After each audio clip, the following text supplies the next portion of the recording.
Fitzgerald Kennedy, do solemnly swear I, John Fitzgerald Kennedy, do solemnly swear that you will faithfully execute the office of President of the United States that I will faithfully execute the office of President of the United States and will, to the best of your ability, and will, to the best of my ability, preserve, protect, and defend the Constitution of the United States. preserve, protect, and defend the Constitution of the United States. So help you God. So help me God.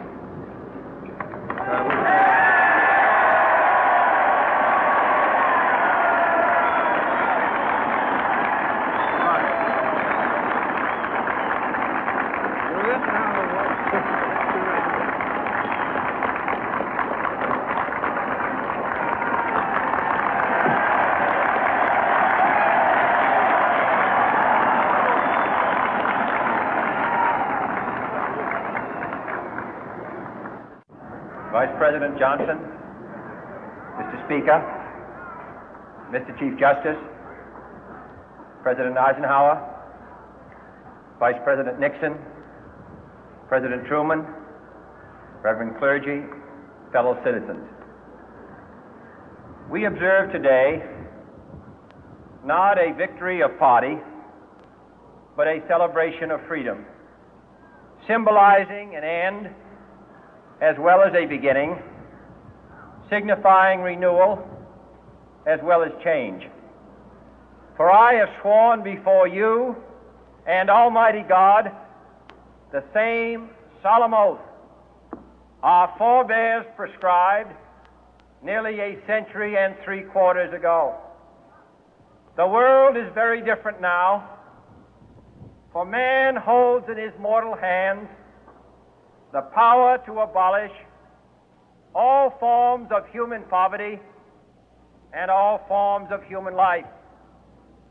And yet the same revolutionary beliefs for which our forebears fought are still at issue around the globe.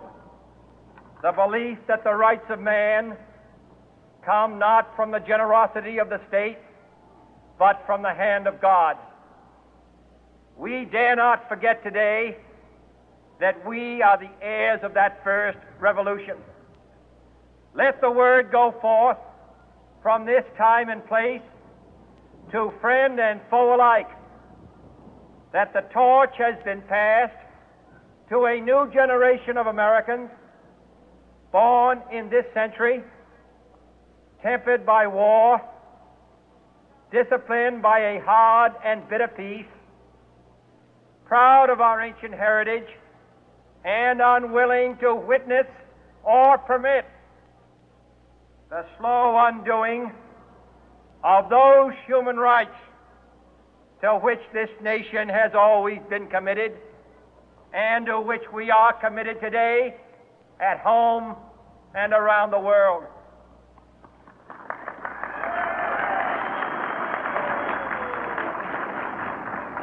Let every nation know, whether it wishes us well or ill, that we shall pay any price, bear any burden, meet any hardship, support any friend, oppose any foe to assure the survival and the success of liberty.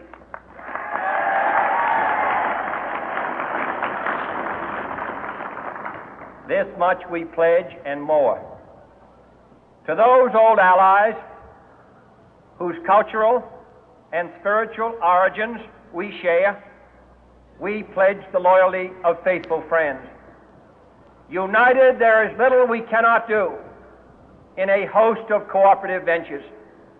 Divided, there is little we can do, for we dare not meet a powerful challenge at odds and split asunder.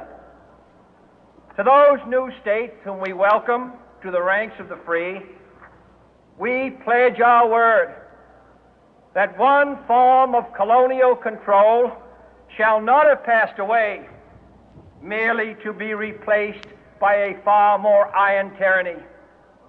We shall not always expect to find them supporting our view, but we shall always hope to find them strongly supporting their own freedom, and to remember that in the past, those who foolishly sought power by riding the back of the tiger ended up inside.